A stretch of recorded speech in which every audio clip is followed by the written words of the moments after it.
So in today's class, first step is to discuss the solutions, and then I would actually look at how to solve these problems using Matlab. And we plan on solving the Matlab from end to end. What that means is we would just solve the forward kinematics. It can be solved using Matlab. Using the forward kinematics equation, we would find out the kinetic energy. We find out the potential energy for the entire robot. Then once we have the kinetic energy and the potential energy, we formulate the Lagrangian. And once the Lagrangian is done, Matlab will take over. So, however, before we actually start using the numerical tools, I just want to give you an understanding of what the solution is, or how to find out the solution of differential equation. So if you look at the simple differential equation that comes from a spring mass system, you have K as spring, M as mass, and we have mx double dot plus kx is equal to 0 as a differential equation of motion. This equation comes from Newton's law. Summation of forces is equal to mass times acceleration. But if you studied Matlab, using Matlab for differential equation solving, there was a webinar that all of you did as part of the first assignment. Matlab does not solve the equations in the second order form. So what we need to do is we need to convert this equation. This is a second order equation, differential equation, into two first order differential equations. And the way that is done is very easy. So please understand, this is the second order. So we need two states. The first state is always the 0th derivative state. So first state is always the 0th derivative state.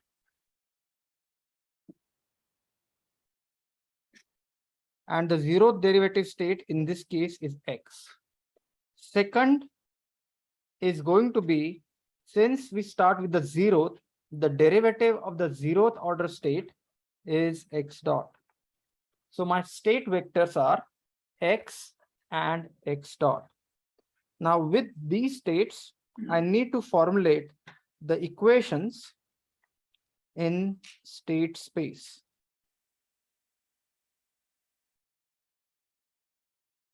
So the process is very simple. X stands for displacement.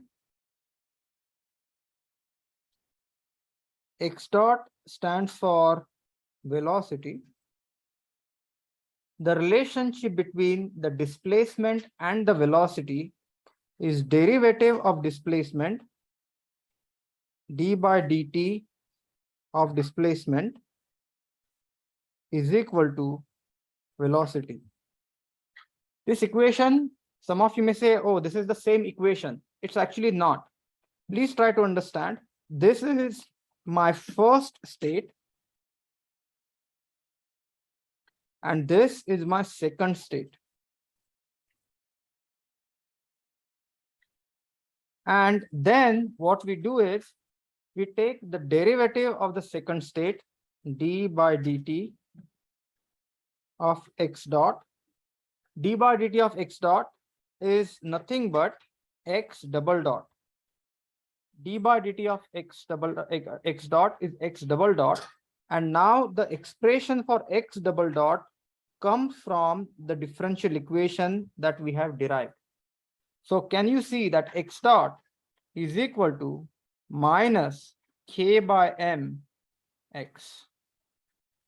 So this equation is minus k by m x. So what has happened? This equation, equation 1, which was the second order differential equation, got converted into two first order differential equations. And now these two first order differential equations can be expressed as a matrix vector form. What do I mean by matrix vector form? Please note dt is here. So d over dt x dot is equal to, now I have this matrix over here multiplied by same states x dot, and now what I have is I have this set of equations given by equation 2. I can write this as 0, 1 minus k over m 0. Are you with me so far? Now this expression very classically written as x dot is equal to ax, where A is a matrix. Now it is important to note that this matrix is a constant coefficient matrix, which means k is not varying with time, m is not varying with time. So this matrix is, once you say certain value of k, say k is equal to 1, m is equal to 1, this matrix has constant coefficients. It's a 2 by 2 constant coefficient matrix. Everyone understood this? Last time, in the last class, I spent a lot of time talking about this equation x dot is equal to ax. I spent a lot of time talking about the equation x dot is equal to ax. Small a is just a number. It's a scalar equation. It's not a matrix or a vector equation. This is a scalar equation. So a is not an array of number. Small a is just a number like 2, 3, 4. It's not a matrix. And we said, this is very important, the solution x of t is equal to initial condition a naught e raised to at. Remember? Here, please note, this is an exponent. So what happened that when I had a differential equation that was written as the scalar differential equation, I took that scalar or the number, multiply that by a variable t. T is our independent variable, and took the exponent of that whole quantity. And that is nothing but the solution of my scalar differential equation. Everyone understood this? I'm going to extend that argument and I'm going to say, if I have a matrix differential equation, I would also use the same approach, but rather than using the scalar exponent, I will use a matrix exponent. What do I mean by that? It means x is equal to, you're going to have some initial conditions, and I'm going to call this a naught bar because this is going to be a vector, exponent expm. This is the matrix exponent. Matrix exponent is different than just exponent. Matrix exponent is different than just exponent. Expm at, where t is my independent variable,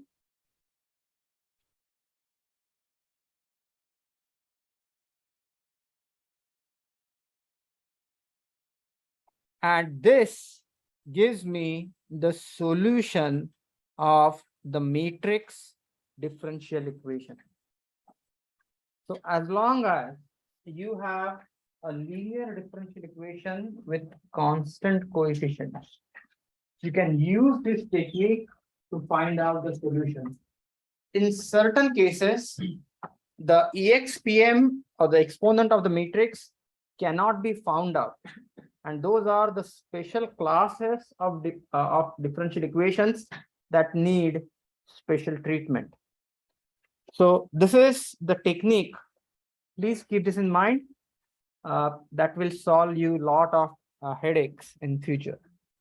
Now, second thing which I want to talk about is, I talked about this in last class. How do we find the solution?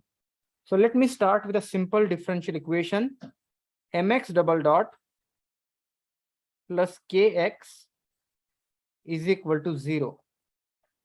And I'm going to assume m is equal to 1. I'm going to assume k is equal to 1. Then this differential equation becomes x double dot plus x is equal to 0. Do you agree with me?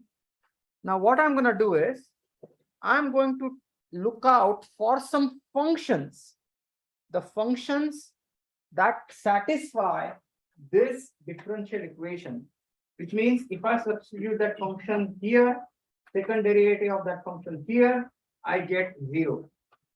And I can use some physical insight to kind of decide what functions to use. This is a spring mass system. The spring mass system shows a simple harmonic motion or a periodic motion. So at the first guess, please understand, I'm guessing, I'm not solving, I'm guessing. At the first guess, I would say that since my physical system is exhibiting a periodic behavior, maybe a sine function would satisfy this differential equation. Some of you may say, that's fine, but cosine is also a periodic function. So maybe cosine will also satisfy this differential equation. So what I'm going to do is, I'm going to assume, please note, at this point, I'm not solving, I'm assuming x of t is equal to, I'm going to use some constant, say a1 sine t plus b1 cosine t. And why did I use sine t and cosine t? I use sine t and cosine t because I know for fact that if I have a spring mass system, I oscillate it, it's going to exhibit a periodic behavior, which can be written as just sine, just cosine, or combination of sines and cosines. Everyone understood this? So what I'm going to do is, I'm going to take the first derivative, x dot of t. Please note, a1 sine t becomes a1 cosine t, b1 cosine t becomes minus b1 sine t. I'm going to take the second derivative, x double dot of t, and then a1 cosine t becomes minus a1 sine t, minus b1 sine t becomes b1 cosine t. Do you agree with me? Now watch what happened. This term can be substituted here. This term can be substituted here, and I would check if this equation is satisfied or not. Whether x double dot plus x dot is equal to 0, is it satisfied? And the answer to that question is yes, that is satisfied. What that means is the assumed expression is indeed the solution of the differential equation. Everyone understood this? Believe it or not, this simple technique is used all the time. Imagine what you have is, you have a complicated differential equation. What you do is, you kind of come up with a form of a solution. That form could be in terms of trigonometric functions. It could be in terms of polynomials. It could be combination of some functions. And then what you do is, you substitute those functions and their derivatives in the expression and see if the left-hand side is equal to the right-hand side. And as soon as that is done, the problem is solved. Not only that, nowadays, what you can do is you can use some type of deep learning, recurrent neural network, or machine learning approach. By the way, what is machine learning? Or for that matter, what is deep learning? Deep learning finally gives you a universal approximating function that gives you the relationship between the left-hand side and on the right-hand side. In this particular case, that function is given as a constant and a periodic function, but nobody has prevented me from using a neural network that can give me the relationship that is described by this differential equation. And that's why you will see recurrent neural networks are used to solve differential equations. There is something called as neural ODEs. That is a hot topic of research, wherein they have found out the relationship between the differential equations and the neural networks and how those can be solved. So all that information is contained in this expression. As long as I'm able to find out an expression that satisfies this differential equation, that is my solution. Now, next thing what I want to do is, then let's consider a case that why can't I just assume a general function and try to find out the solution? What I mean by that, let me tell you what I mean by that.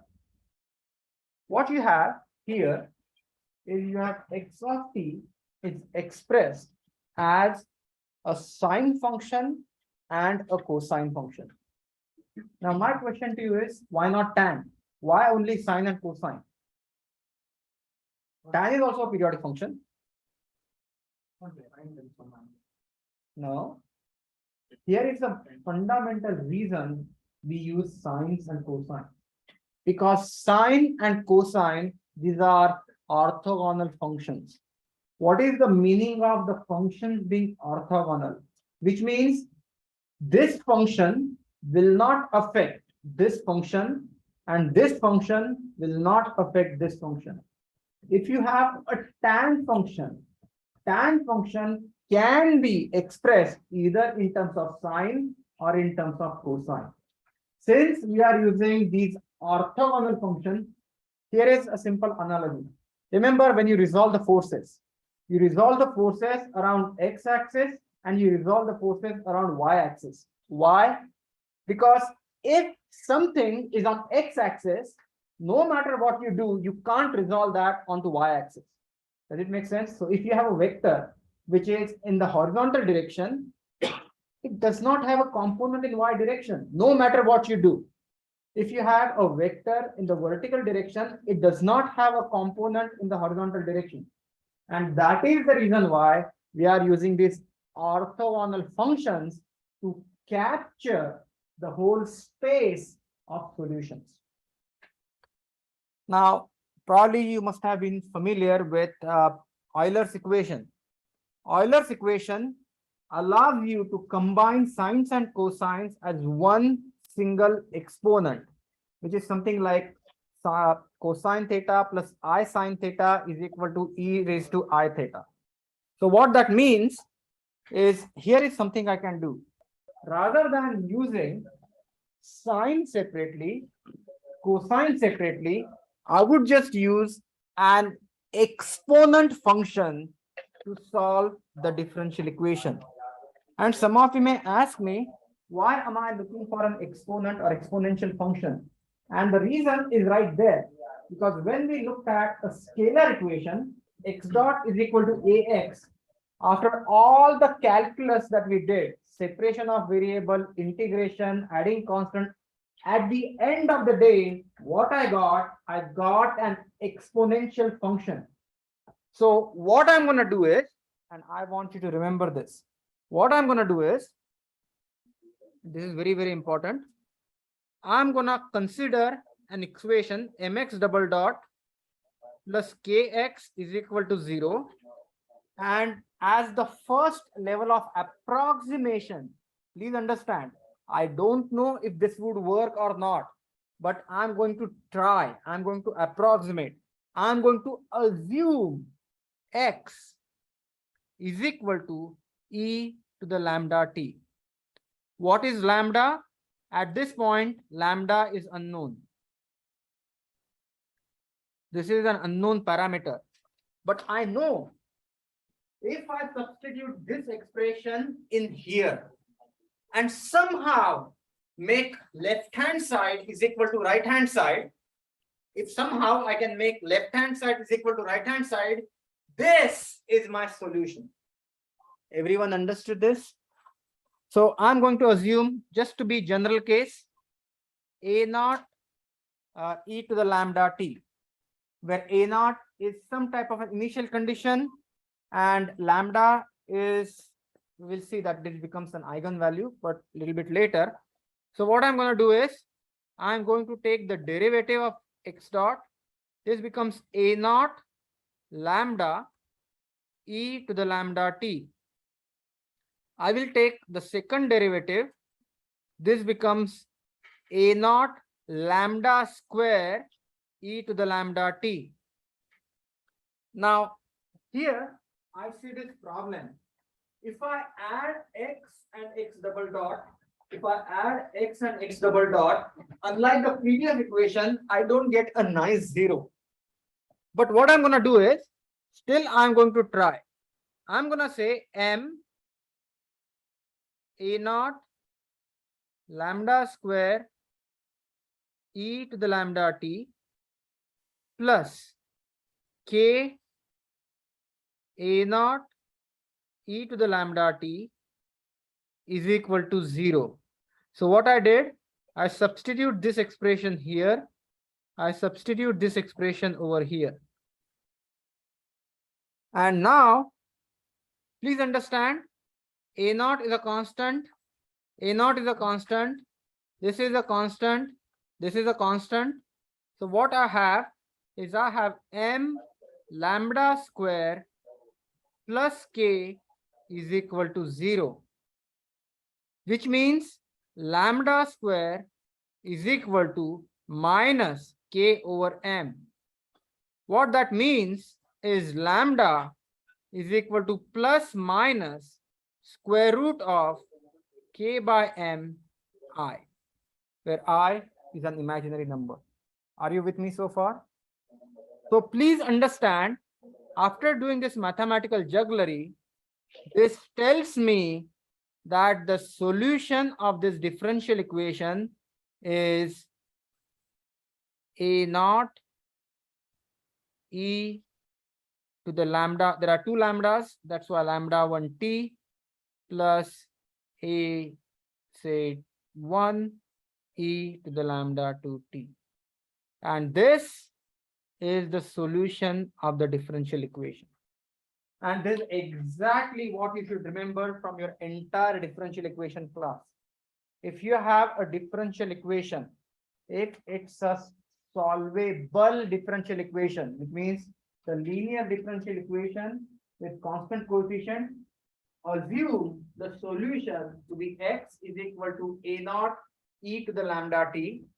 Substitute that expression into the differential equation and compare left-hand side and right-hand side and make sure, find out the values of lambda that satisfies this equation. And if this differential equation gets satisfied with this value of lambda, then that is the solution of the differential equation. Yes. So how are we able to cross out the constants? Cross out the constants, because I would divide the constants on the right hand side. You have 0. That's why all the constant terms get crossed out. Did you finally get this answer? You finally get this answer? Yeah, because please understand. So what this tells me is lambda square is equal to minus k over m. Essentially, what this tells me that there are two values of lambda. If I have two values of lambda, which means basically the solution that I have assumed x is equal to a naught e to the lambda t is actually, it could be a lambda 1t or could be lambda 2t or could be the addition of those two expressions. Remember sine and cosine? That's why if you have a function that is the solution of the differential equation, if you have the second function that is the solution of the differential equation, and these two functions are not the function of each other, is very important. If these two functions are not the function of each other, then the whole thing, these two functions together are the solution of differential equation. For example, sine t is the solution of the differential equation.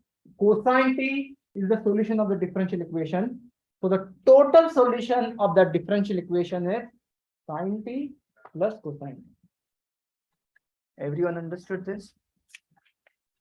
Now, these lambdas, now some of you may say, oh wow, lambdas, what it is. And I want you to see this intimate relationship between these lambda 1 and lambda 2 to the equation that we have, matrix equation that we have derived here. If you look at the matrix equation that we have derived here, it is x dot is equal to ax, and I'm sorry this is becoming too mathematical, but this is super duper important stuff. This is going to be so x dot 0 1 0 1 minus k over m 0. This is your matrix A. Now I'm going to find out the eigenvalues of matrix. To find eigenvalues of matrix, what I do is I solve A minus lambda I and find the determinant and equate it to 0. Remember eigenvalues? Linear algebra. So this expression is going to be 0 minus lambda 1 minus k by m, and then as you can see 0 minus lambda, and then what I need to do is I need to do the determinant and equate it to 0. So determinant is going to be lambda square multiplied by minus, so minus of minus, so plus k over m is equal to 0 is equal to lambda square is equal to minus k over m. Please understand this expression is same as the expression that we have here. So what this tells me, that if I have a, this is very important, if I have a matrix differential equation, the eigenvalues of that matrix are nothing but the values of lambdas in that solution. Everyone understood this? Let me repeat this. So what I did is we looked at a very simple differential equation. There are multiple ways of solving a differential equation. One is using a trial and error technique. The other way is assume a function, substitute that function into that differential equation, and somehow make that function satisfy the differential equation.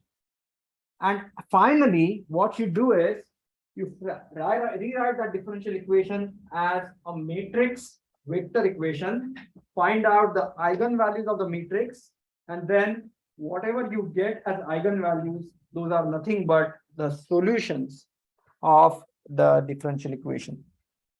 And in the case of spring mass system, that is also called as a natural frequency of the system. So omega n is square root of k over m. What is square root of k over m? So for an example, if you have a spring mass system and if you let it oscillate, this is going to oscillate at certain frequency. That frequency is called as the natural frequency.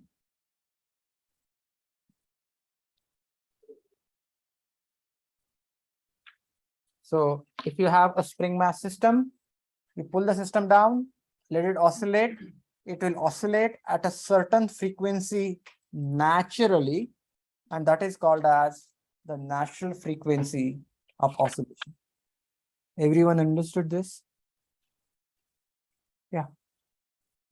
I understood the below part, but why did we assume such an like such a odd figure over there? Or lambda t. You assume a into the or lambda t. Because a to the lambda t, I assume from my previous knowledge that if I have a differential equation x dot is equal to x dot is equal to ax, the solution of differential equation becomes a naught exponential at. So based on that understanding, I assumed lambda t. So basically here is a simple trick. Assume a function, substitute that in the differential equation, and make sure that the left-hand side of the differential equation is equal to the right-hand side of the differential equation. If you can show that the left-hand side is equal to right-hand side, what you have is the solution of differential equation. But the technique that I showed over here is not applicable in general. This technique is applicable only in very few cases. So for the most of the problems, for example, problems in robot dynamics, robot controls, robot equations of motion are not going to be as simple as mx double dot plus kx is equal to 0. They are going to be super complex. So what we do is we try to solve those equations numerically. And solving an equation numerically is nothing but sort of you have this continuous equation, you convert that into a discrete equation, which means you take very teeny tiny time steps and then use the previous solution, the solution of the previous time step to calculate the solution of the current time step and continuously build on that solution. The simple technique for numerical integration is Euler's equation, Euler's technique. There is Runge-Kutta, and there are a lot more techniques in between. So now the question comes is, this is all good, but how do we solve if we have a practical problem? So the classic technique is the same thing. No matter what dynamical system that you are trying to solve, whether it's a single degree of freedom system, multi-degree of freedom system, single body dynamics, multi-body dynamics, or three-dimensional dynamics, find out the total kinetic energy of the system. Find out the total kinetic energy of the system. Please understand the velocities that you use for kinetic energy must be absolute velocities, no relative. Absolute means with respect to the inertial or fixed frame. Find out the potential energy of that system and then formulate the Lagrangian.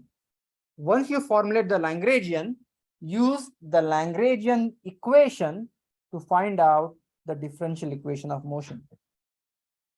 Now, clearly, there is a lot of differentiation involved. So what we do is we actually use Matlab. So now, if you have Matlab, please open Matlab. And then what I'm going to do is I'm going to walk you through the code, the Matlab code that will find out the differential equation of motion given the Lagrangian. Find out the differential equation of motion given the Lagrangian. In today's class, I'm going to solve only two simple problems. I'm going to solve the spring mass system. I will also solve spring mass damper system. Then I will look at the pendulum problem, a simple pendulum. And in next class, when you come refreshed from your break, we will actually solve the real robot problems. But let me, before I go on to the Matlab, let me tell you what I'm going to do.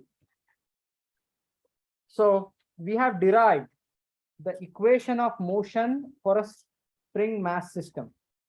We have derived the equation of motion for the simple pendulum system. And I spent a lot of time deriving this differential equation of motion using multiple techniques. So this is K, this is M. So what is the kinetic energy for this guy? Kinetic energy for this guy is 1/2 m x dot square. Potential energy for this guy, this is T, this is V, 1/2 k x square. Then what we have is, we have this pendulum.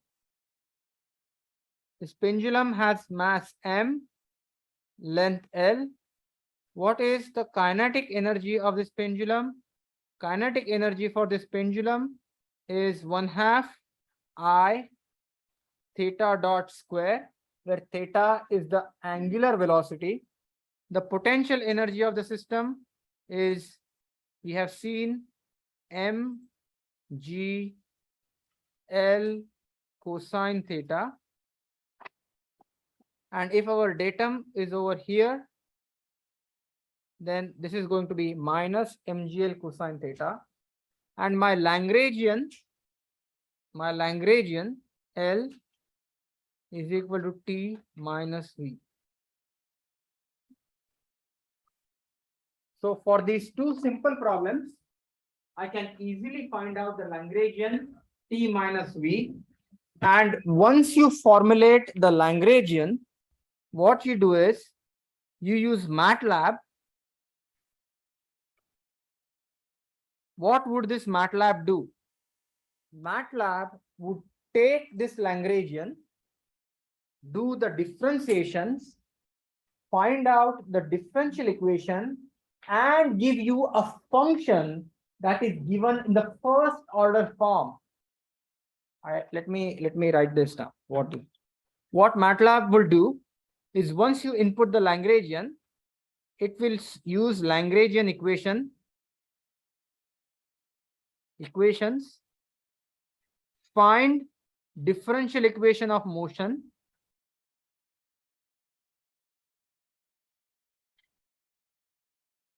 then from this differential equation of motion, it will write the equation into the first order or state space form.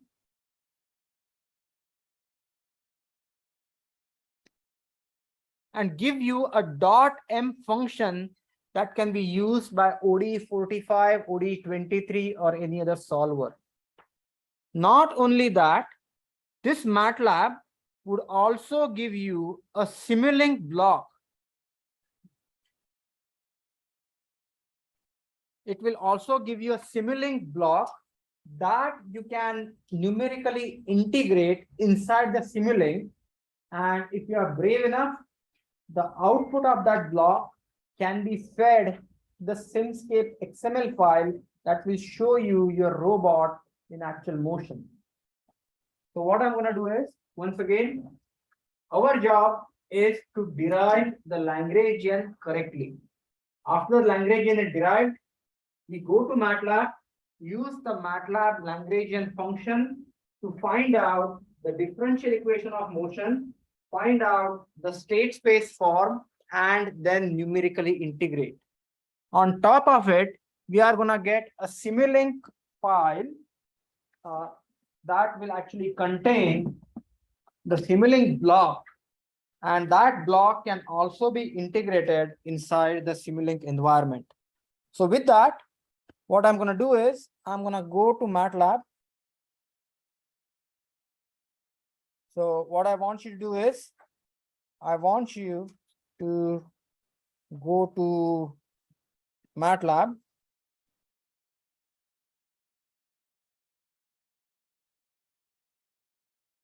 So first and foremost, let's go to the single degree of freedom, SDOF. And once you go inside the Matlab, this is the equation that this is something that you should run first. Equations run this first single degree of freedom. So double click on that. And then Matlab would open. And the reason this is written something like this is there are two functions.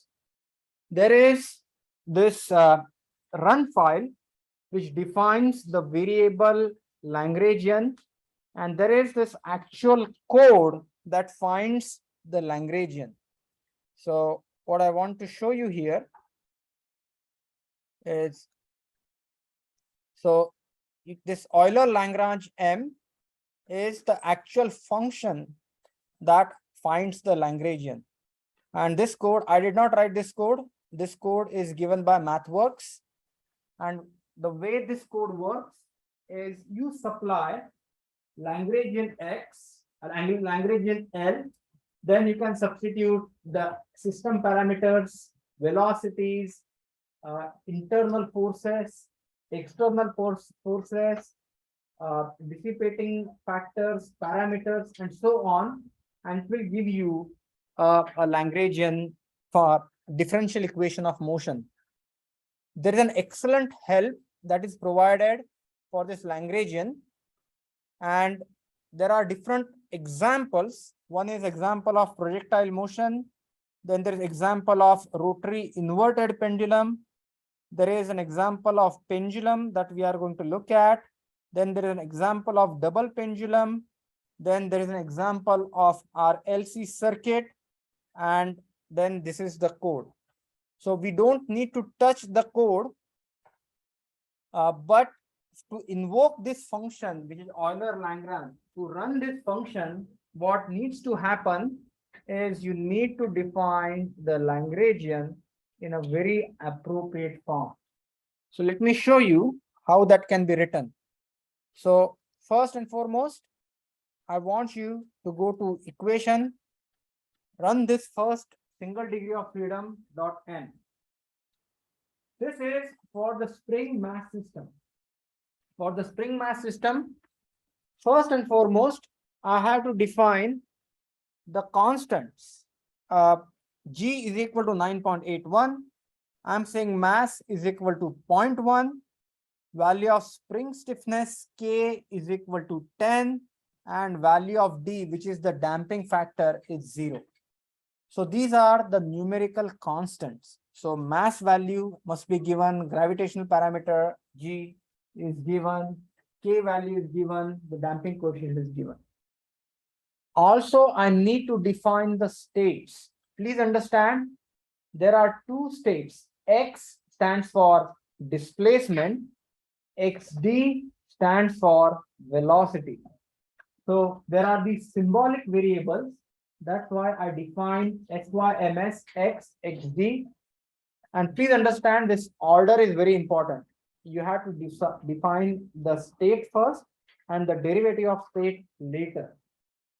Then I want you to go down to line number 8. Can you see in line number 8, what I have done is I have formulated the Lagrangian. Lagrangian is 1/2 mv square. Can you see that? This is the first part. This is the kinetic energy minus 1/2 kx square, which is the potential energy. So the Lagrangian is the kinetic energy minus the potential energy. Do you agree with me? The next part is I have to define what the parameters are. So states are X and XD. Generalized forces, which means what are the external forces on this guy. So since this is an unforced spring mass system, no external forces, so you have zeros. No internal forces, there are zeros. And then this is the energy dissipated in damping, which is right now the D value is 0. So no energy dissipation in damping, no parameters. And then what you should do is you should invoke VF is equal to Euler-Lagrange Lx q underscore I q underscore E R parameter. M indicates that I need a .m file, which is the file that I can use to solve the numerically differential equation numerically. S is the Simulink block, and then I'm going to call those ODE2. So once I run this, I'm gonna get two things. I'm going to get ODE2.m and ODE2 underscore block SLX, which is the Simulink file. And what we will do is we'll use that .m file and Simulink and the Simulink block to numerically solve the differential equation of motion. Now, Euler-Lagrange function takes some time to execute. So that's why I have added that pause. I'm giving it a pause of 10 seconds so that Matlab can run that Euler-Lagrange code, create the file .m and the SLX file, and save it inside the workspace. So what I want you to do is, before we proceed any further, I want you to delete these files. Can you see on the current folder, there is this file. So delete the old files. And once this is done, I want you to run this code. So basically, just go and run this code. Once you run this code, it will generate the .m file and will generate the Simulink file. So what I'm doing next is on line number 22, I'm supplying the time span from 0 to 10 seconds. I'm supplying the time span. Then I'm supplying the initial conditions, like why not? The initial condition is displacement is 0.1, velocity is 0.1, and at the end, remember what we have studied in that webinar, I'm using ODE 113 to solve this differential equation numerically. And in the next few lines, I'm just plotting the solution. So what is happening here? First part is I define the Lagrangian, and I use the function Euler-Lagrange to find the differential equation of motion. That function gave me the .m file and a Simulink file. I'm using the .m file to numerically integrate the differential equation of motion. And finally, I'm plotting the solution. So once you run this, it will take some time. And I want you to observe what happens in the current folder. Can you see ODE2.m got generated? And then after some time, still it is running, it's starting Simulink. It will generate the Simulink code for or Simulink block for the same equation. So it will take some time.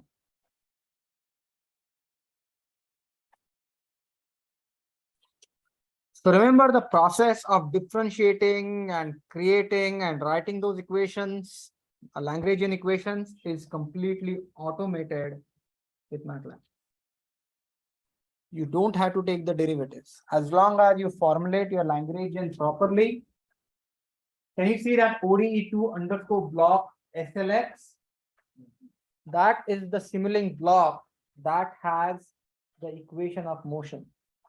And what this plot is, I am actually solving the differential equation of motion using the solver ODE 113. And this is the solution of that differential equation. Are you with me so far? Everyone understood? This would be a good time for you to run the code. Yeah. Can you just guide what's the difference between ODE or like the different versions of ODE? So they are different algorithms. ODE1, I just use ODE 113, you can use ODE 45. That's totally fine. Or you can use ODE 223. That's totally fine. So these are different algorithms depending upon whether the differential equation is stiff or non-stiff, numerically stable, numerically unstable. Those are different algorithms. Before I proceed to the next part, I just want to make sure that everyone got this. Are you able to run this code? Yeah. So the first picture when you get the graph, the first figure is our displacement. First figure is the displacement, plotting displacement versus time. And second figure is this velocity versus time.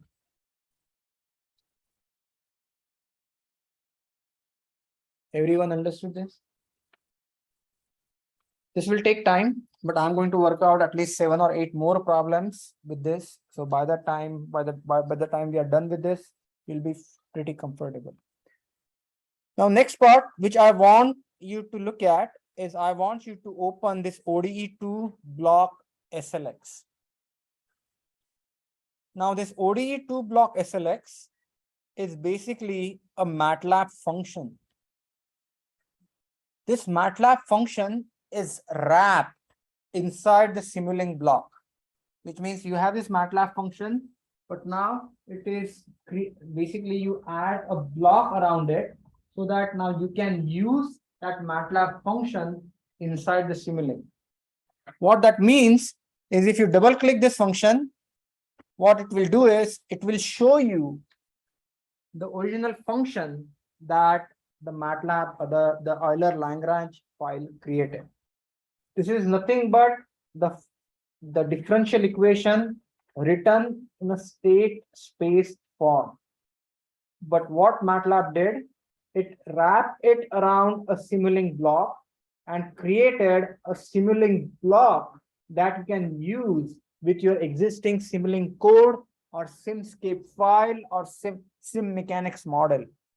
So now what I want to show you here is there is T and there is Y.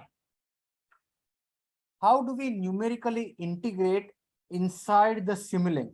How do we numerically integrate inside the Simulink? So T is the time.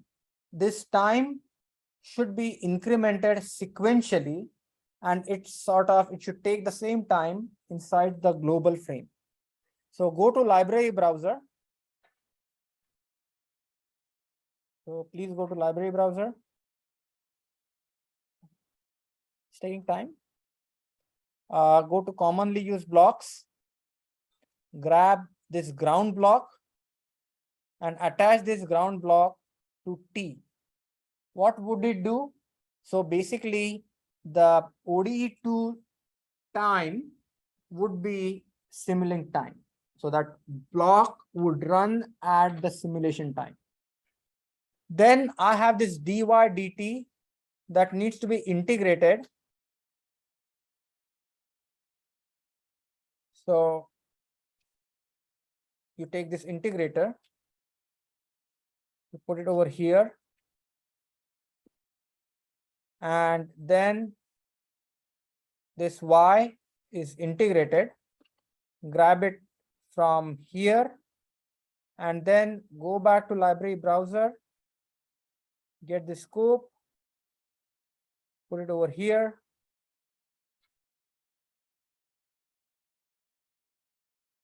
and attach it over here. Now the only thing in this particular sequence is where would you add initial conditions. So double click on integrator block, and here you would supply the initial conditions. Our initial conditions were 0.1 and 0.1. So I would say 0.1, 0.1. Click OK. And then run. So now the Simulink would run, and then double click on the scope block.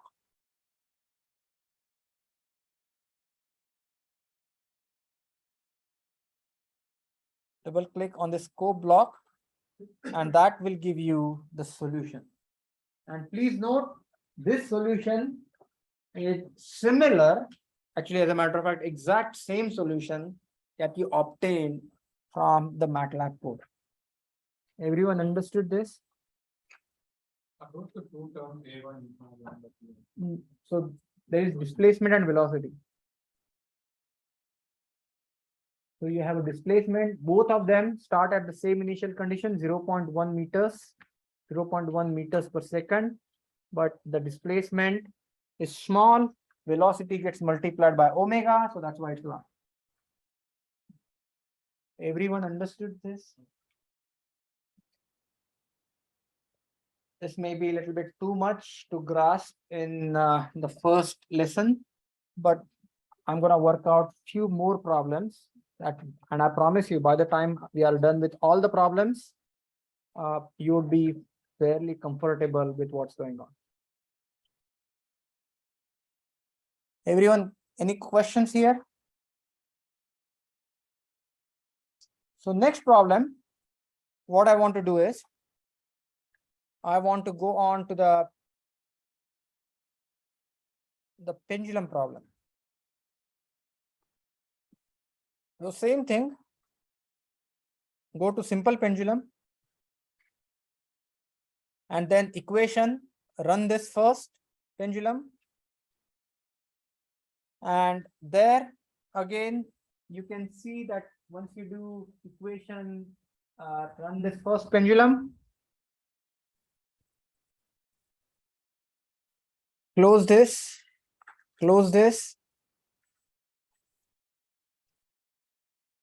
need to go up in desktop, we need to go simple pendulum. And as you can see, there are two blocks, ODE1 block.slx and ODE1.m. Are you with me so far? Again, this is not a spectacle sport, so please do this along with me so that you can follow what's going on.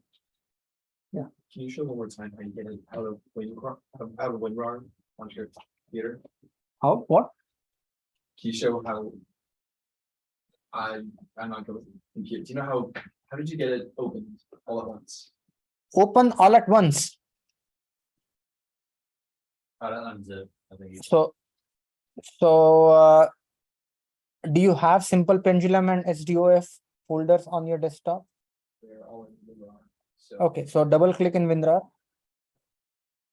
And then if you go to WinRAR, what you do is you basically select these two and drag onto your desktop.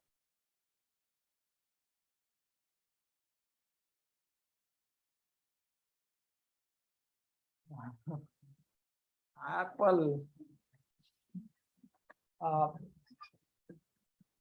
The way I would do it, if you have a thumb drive, I can actually give you these folders. Actually, I have a thumb drive. I can give. Then yeah. Install RAR. Hmm? Will you install RAR to install that to unzip it? Yeah, so WinRAR, I'm sure there is a RAR is just like zip. So basically, it's a utility that will take the files and compress it. If it is not in there, what I can do is I can actually copy these. If you have a thumb drive, I can copy all these files in a thumb drive and give it to you. The Matlab files are going to work.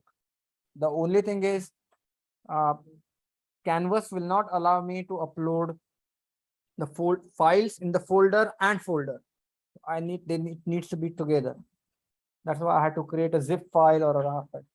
I'm posting those files in a zip file on the discussion section of Canvas. Oh, good. Oh, cool. Try zip that. Okay. Everyone with me so far? So now we are on Matlab. So in this example, we have the pendulum.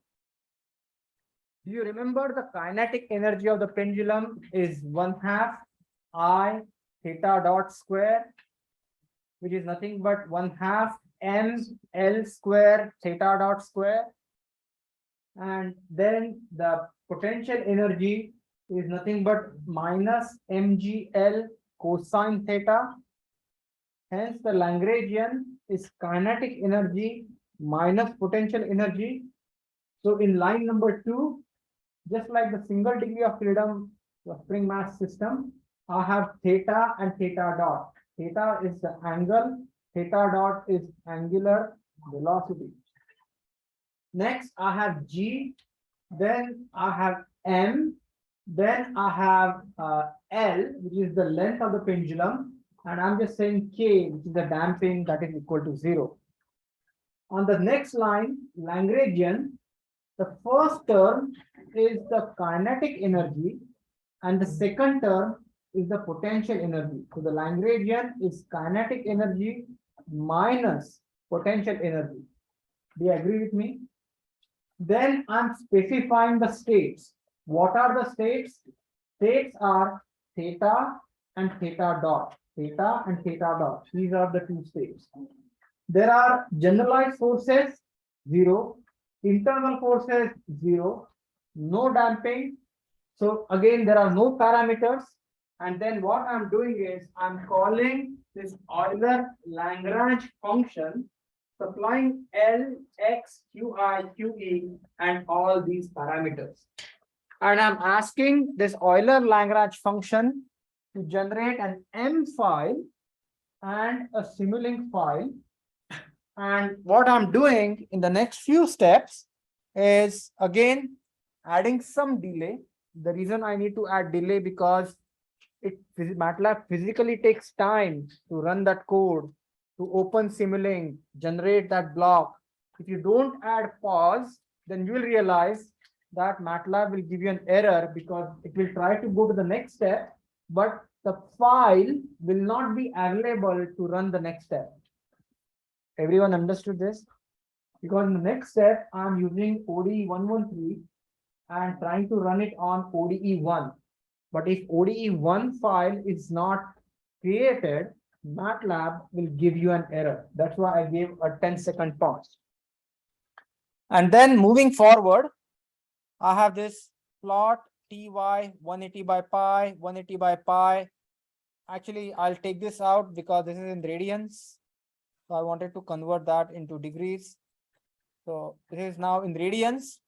Once again, I'm gonna delete ODE block.slx.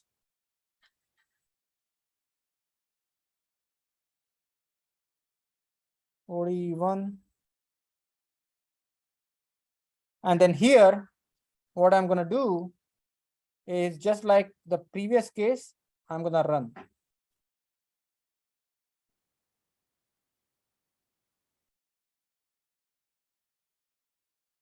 And again, MATLAB would take time, but it will run and it will create that M file. It will create that ODE block, and then it will generate the plots.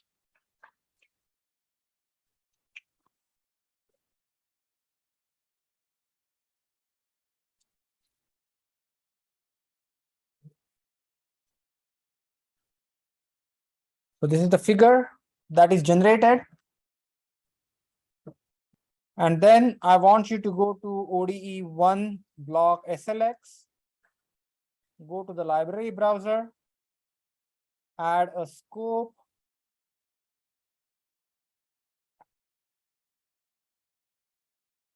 add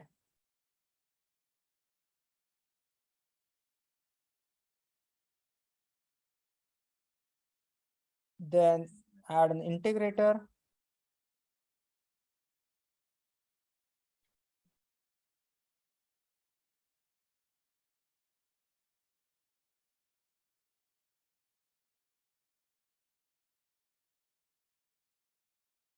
And then connect the scope, go to 1 over S, supply the initial conditions. I think the initial conditions here are as well 0.1, 0.1. So 0.1, 0.1. Click OK. Run. And then you will notice that you got the plots. And these are same as the plot that we generated from numerical integration. Everyone understood this? Yeah. What was the initial connection? 0.1 and 0.1. And we added those initial conditions in the integrator block here.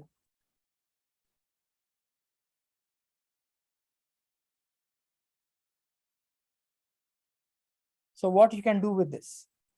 Basically, you can actually feed these states to a simscape model and create an actual animation.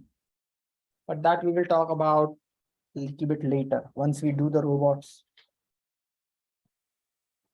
Any questions, concerns? So the robot dynamics, as you can see, if you open the WinRAR file, there are a lot of examples that I'm going to discuss in class one by one. So basically, there is a double pendulum that we'll talk about. There is R90R robot, then R90R robot with a slender rod. We'll talk about RPR. We look at RPRR dynamics, and we will look at different robots. So by the time we are done through all these robots, you'll be fairly comfortable in how to use this Euler-Lagrange technique and Matlab script to generate the code. But this is very powerful, but it is very important that you follow the conventions, because that code generator will not work if your equations are not written in proper form. So please pay attention, and once you work out the problems, you will know. So I'm going to stop here and answer any questions you may have. Are there any questions?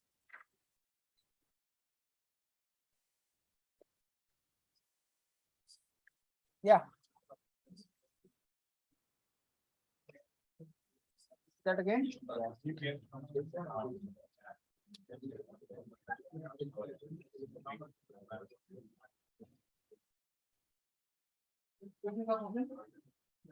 The equations of motion are coded in that nth part. And what we do is we can solve those equations of motion in that part, and with Matlab we will